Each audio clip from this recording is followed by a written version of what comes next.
Neste PPA, vamos denunciar as grandes safadezas que envolvem governantes nos costumeiros calotes relativos aos precatórios alimentares, todos eles pagos a perder de vista.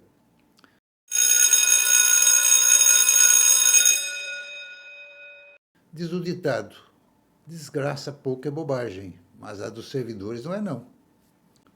Precatórios, todos sabemos, ou deveríamos saber, são direitos funcionais sonegados aos funcionários públicos quando entram na justiça para se ressarcirem dos prejuízos decorrentes de suspeitas interpretações do Departamento Jurídico e Procuradorias dos governos de plantão, a fim de livrá-los do justo pagamento aos servidores que têm suas demandas atendidas por juízes e tribunais. Vitória essa transformada em precatórios, geralmente alimentares. Mas por que essas suspeitas interpretações prejudicando os servidores? Simplesmente porque os governos caloteiros sabem que, apesar de a Constituição, em seu artigo 100 parágrafos, determinarem o imediato pagamento dos precatórios, como vivemos num país onde as leis, neste caso, são costumeiramente descumpridas, as sanções contra esses crimes e responsabilidades dos governos inexistem. E o pior, sancionado muitas vezes pelos intérpretes da Constituição, ou seja, o Supremo Tribunal Federal, sempre penalizado com as dificuldades financeiras de governos incompetentes, quando não corruptos. Ao que parece, não é a Constituição que deve ser obedecida, mas simplesmente as razões de Estado. Há alguns anos, um julgamento para lá de surreal sobre precatórios, quando de um desavergonhado calote do governo paulista contra os direitos de servidores, sabem qual foi o veredito daqueles ilustres ministros? Não adianta condená-lo, afastando-o do cargo até o pagamento dos precatórios, o mencionado governo caloteiro, por suposto. Como manda a lei maior, posto que o executivo não tem recursos para honrar seus compromissos vinculados aos direitos líquidos e certos dos seus servidores. Dessa forma, os pagamentos vão sendo protelados para as calendas gregas, ou seja, para um período incerto e não sabido, esticando os prazos ao infinito, com leis e decretos que costumam editar, a fim de jogarem os pagamentos para os novos governantes que lhes sucederão e que agirão impunemente da mesma forma que seu antecessor. E la nave va, como diria o diretor de cinema italiano Fellini, num dos seus emblemáticos filmes.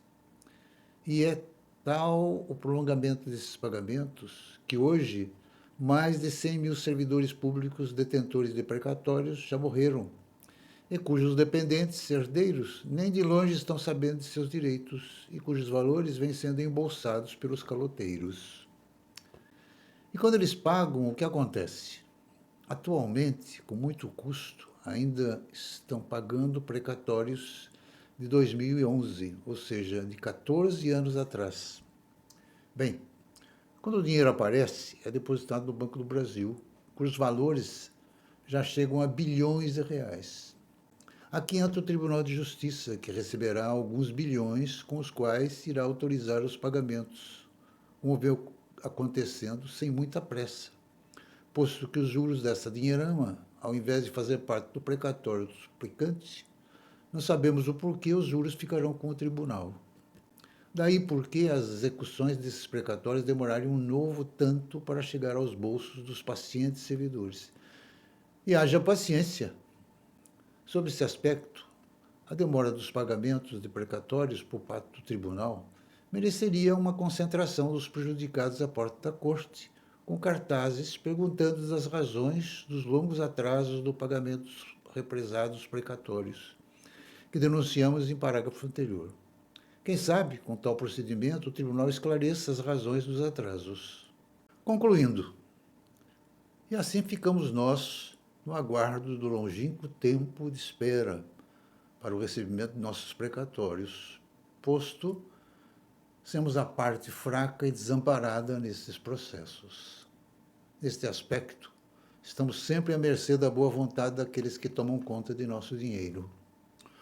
O curioso é que quem nos dá quase sempre ganho de causa em nossas ações judiciais, na busca de nossos direitos, são juízes e tribunais, que tratam nossas demandas com seriedade, sempre fazendo valer a letra da lei.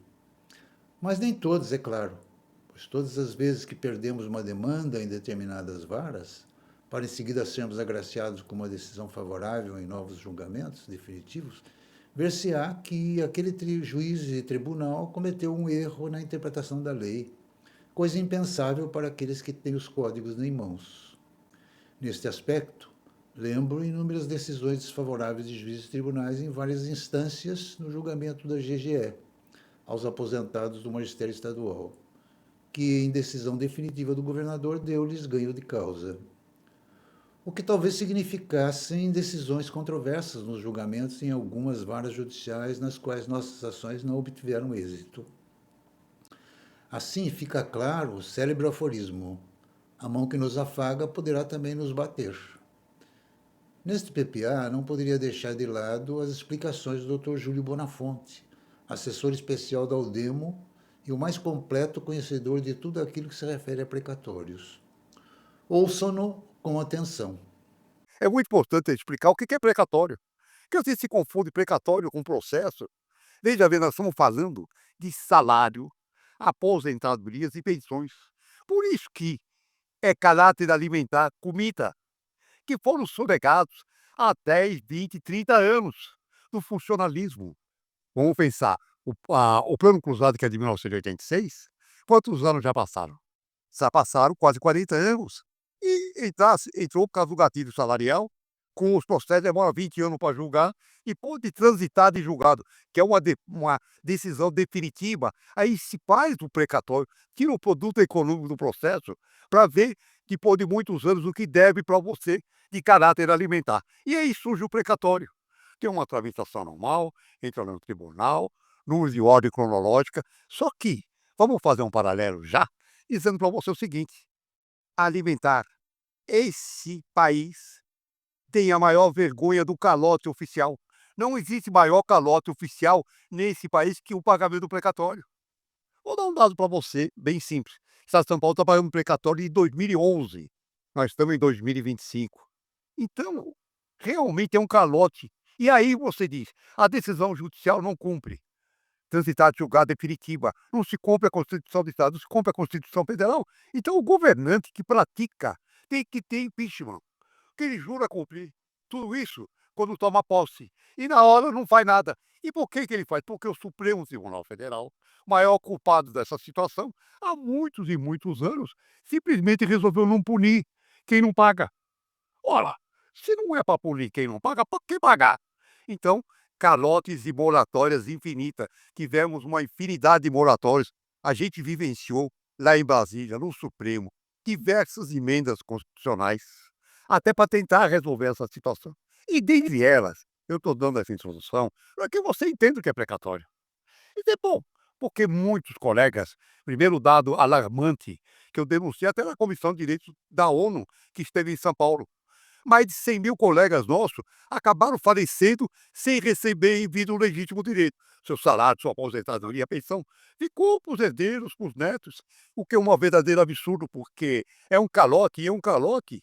É impressionante o que eles praticam esse calote. Eles mudam o calendário, joga para 2029, o próprio decreto que nós vamos comentar, está jogando para 2029. Nós temos uma emenda constitucional que é 66, está jogando para 2050. Eu costumo brincar, mas é sério, porque o Papa Gregório foi quem mudou o nosso calendário. Mas em alguns dias, uma semana que ele não gostou. Mas aqui não, a mentalidade é que muda anos, 20 anos, 30 anos, 50 anos. Então é uma moratória tão assim, de uma forma para ficar tão indignado e revoltado, que realmente é triste essa situação do precatório, do calote oficial em todo o Brasil. Não é só São Paulo, é importante registrar para você, em todo o Brasil. E caráter alimentar, salário, aposentadoria e pensão, se nós fôssemos depender do alimento, o caráter alimentar, nós tínhamos morrido de fome, como morreram mais de 100 mil até hoje não receberam. E continuamos a enfrentar essa questão. Tive no Senado, tive no Supremo, e no Senado eles fizeram pior. que tinha uma cláusula que fazer empréstimo no exterior era necessário apresentar uma regularidade de pagamento de precatório. Então eles fizeram o favor, eu estive lá denunciando, de tirar essa cláusula. Então não precisa pagar o precatório, aí realmente virou uma festa total. Às vezes em congresso, quando a gente fala que na França, ou mesmo aqui na Holanda, eles perguntam para mim: "Mas como é que é essa história de precatório que nós para nós não existe isso". Eles acham o seguinte: lá, acabou a decisão judicial, a doutora lá da Holanda falou para mim: "Passa no caixa e recebe". Eu falei: "Não, infelizmente aqui no Brasil não é assim. Tem toda essa tramitação, vai para precatório e" falou: "Mas" aí ela pegou, pôs a mão e falou: "Meu Deus, mas aí não cumpre a Constituição, a decisão". Eu falei: "Não, pratica o carota". Eu falei: "Ah, não é possível. Então não existe Estado democrático de direito, não existe mesmo. É bom que você saiba, e nós temos que denunciar, porque aí surgiram várias situações para a gente chegar nesse decreto e esclarecer você".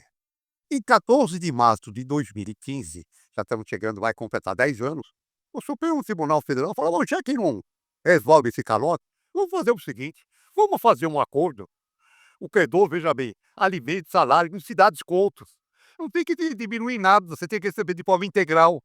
É uma vergonha o que acontece hoje com os estelionatários de plantão, bancos inclusive, seu banco compra precatório com deságio, 50 e 60. Os escritórios da advocacia também, vergonhosamente, acabam comprando precatório com deságios absurdos, até 90%. E é bom explicar como é que funciona isso aqui. Apresenta a conta antiga e você tem quanto? Tem R$ 100.000. Fala: "Vamos fazer o seguinte, tem o argumento fatal da morte. Você vai morrer e não vai receber isso em vida". Aí demonstra que realmente já morreram 100.000, e pô, eu dou para você desses 100.000, eu dou 10. Com 10.000 você pode fazer alguma coisa em vida. Agora, quando você vende 100.000 por 10, você está dando um deságio de 90%.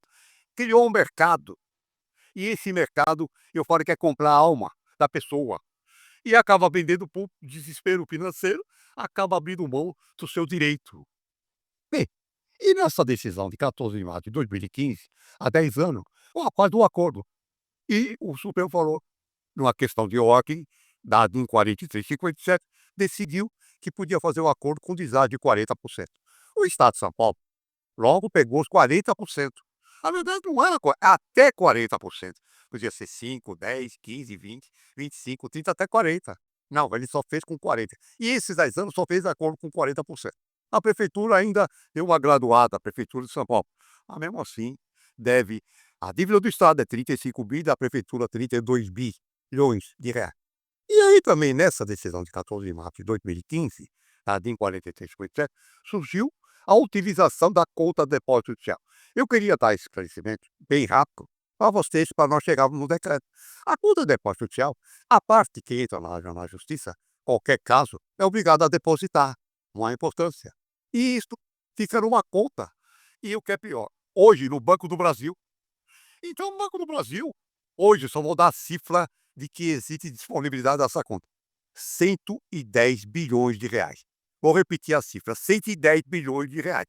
Aí você tem o direito de perguntar para mim: "Mas Júlio, se a dívida é 35, por que não paga parte desses 110 e paga aqui, tá todos precatório, não precisa desse decreto, não precisa de desconto, não precisa de deságio nenhum", que é o que tem que ser feito. E estamos cobrando e brigamos para isso. Porque o dinheiro, só o rendimento dos juros, a gente nem quer o principal, só quer os juros desse rendimento que existe entre o Banco do Brasil e o presidente do Tribunal de Justiça. Isso é uma postura, são 10 bilhões, em 3 anos pagava toda a dívida.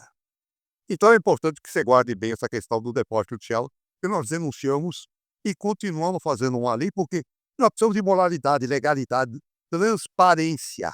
E isso não existe entre Banco do Brasil e presidente do Tribunal de Justiça aqui em São Paulo. Essa conta não aparece, você não sabe qual é o saldo, e de vez em quando o juros da Folha denunciou a semana passada que pegou-se parte dos juros e colocou no salário dos magistrados, que é uma vergonha. Eu denunciei também. E aí, quero dizer para você, chegamos numa situação que nós temos que ter uma lei para fiscalizar, porque a Constituição Federal, artigo 100, parágrafo 7º, se tiver oportunidade, diz: "Olha, o presidente do tribunal, onde está o seu precatório, ele, por omissão ou comissão, ele tem que pagar o precatório sob pena de incorrer em crime de responsabilidade". Ali denunciou também, porque o presidente do tribunal realmente, ó, vários presidentes que passaram ocorreram nesse crime de responsabilidade. E aí, todo esse quadro, você diz: "Bom, Júlio, esse quadro está triste. já morreu 100 mil, o dinheiro do depósito judicial está lá, um contrato particular entre o Banco do Brasil e o presidente do tribunal, e nós que somos credores, ficando olhando, e muita gente vai acabando falecendo, ou vende nesse mercado de estelionatário de plantão, para poder ficar com um simples trocado do seu legítimo direito. Aí surge essa situação, agora vai chegar no decreto, que esse decreto, não que o governador seja bonzinho, não tem ninguém bonzinho. Quando você falar em precatório, calote, não existe ninguém bonzinho, ao contrário. Só existe caloteiros de plantão, que não são punidos. E não sendo punido, para que pagar? Eles desviam o dinheiro para outras despesas. O dinheiro do precatório, que veio em Minas Gerais, que veio no Paraná, em diversos estados, foram desviados. Não pagaram os precatórios e pagaram outras despesas, como se assim pudesse fazer. Não pode. Nós entramos e eles foram obrigados a colocar o dinheiro de volta no precatório. E até são desvios de toda sorte. Eu fiz essa introdução porque assim você fica conhecendo o que é precatório. A situação do governo do Estado de São Paulo é o mais rico da nação. E veja bem, pratica isso, você imagina o resto. Aqui um orçamento de cerca de 350 bilhões, pagam 1,5% da receita líquida. 1,5% da receita líquida por ano dá 3, 4 bilhões, mas isso não é o suficiente, a dívida vai crescendo, e o ano que vem nós vamos estar com 40 bilhões, e assim sucessivamente. Enfim, o governador baixou esse decreto. E esse decreto, aquilo que era para fazer em 2015, agora está surgindo uma graduação. Os precatórios, e aí ele faz esse artigo, vamos falar esse artigo, e esse artigo, ele é claro quando ele diz o seguinte: bom, quem tem precatório até o ano 2015, 20%. 25% para os precatórios de 2016 a 2017. 30% precatório de 2018 e 2019. E 40, 35, 2020 a 2021 e 40% 2022 e posteriores. Está no artigo 5º do decreto. Mas é fundamental um destaque, que esse você tem que registrar. O parágrafo primeiro desse artigo 5º fala claro: o servidor, os credores originais de precatório, em razão da idade, estatuto de idoso, mais de 60 anos, estado de saúde deficiente, gozem de preferência, para esses independe o ano do precatório. Pode ser de 2011 até 2022, até 2024, você tem direito ao deságio de 20%, o máximo, 20%. Então, essa graduação, 25, 30, 30, 50, não serve para quem está nessa situação. E nós temos muitos colegas com doença grave, nós temos muitos colegas com idade, e esse parágrafo primeiro ajuda para que você somente tenha o desconto, o deságio. Uma palavra desconto, deságio, são palavras que me revoltam. Você não tem que dar nada, aberrou, não tinha que dar nada, mas dando 20% para poder receber em vida, e o que é mais importante, ficar livre desse mercado que existe por aí, que compra de precatório, que não tem que você vender o seu direito, é receber. Então, esse artigo 5º é muito importante, estou destacando, e quero dizer para vocês o seguinte, que vai fazer uma petição, essa petição, o advogado do seu processo, ele tem que juntar essa petição de acordo e será protocolado na Procuradoria-Geral do Estado. E amanhã nós estávamos comentando que eles vão ter que ter uma regulamentação, uma resolução. Saiu uma pequena resolução dia 29, mas ela ainda não acaba definindo. Ela está em fase de adaptação, de, de implantação, vamos colocar dessa forma. Por quê? Porque a próprio site da Procuradoria, existe você entra lá, vai ver o acordo antigo, que é o dos 40%, não tem essa graduação ainda do artigo 5º, nem eu falar primeiro dos 20% para quem tem idade e doença grave. Então, esse decreto, veja bem, é bom que você tenha a noção, que é muito importante para você entrar com o seu advogado, ele tem 7 maneiras de fazer essa, essa instrumentalização para a Procuradoria-Geral do Estado poder deferir primeiro o seu pedido, é a primeira etapa. Ela tem 90 dias de apreciação. Tem que juntar a procuração originária do processo, que lá permite que você faça acordo, você tem que juntar, que é o titular daquele crédito. Você tem que juntar uma certidão do trânsito julgado. O que é a certidão do trânsito julgado? Aquela decisão que se tornou definitiva e imutável. Então você tem que juntar essa certidão, tem que juntar o contrato de honorários do advogado, que você não pode, no seu acordo, entrar nos honorários contratados do advogado, planilha de cálculo, ofício requisitório e aquele protocolo com o número de ordem do Tribunal de Justiça. Isso tem que integrar a sua feição, que o advogado vai fazer. Mas é muito importante a gente deixar registrado que, como você fizesse a petição, você vai receber imediatamente, não é verdade. Tem fases de implantação, eles têm 90 dias para examinar, eles te vão mandar para o tribunal aqui. E a verba, se tiver milhares de pedidos de petição de acordo, a verba não será suficiente para pagar imediatamente. Vai acabar a verba, o próprio decreto acaba dizendo isso, que diz, olha, hora que acabar vai ter que aguardar outra parte da verba. Não se esqueça que por ano é 3, 4 bilhões. Se tiver milhares de pedidos, e não serão poucos, com relação a essa petição de acordo, nós vamos ter essas situações que demandará um tempo para você efetivamente receber. Obrigado, colegas, e até um próximo PPA.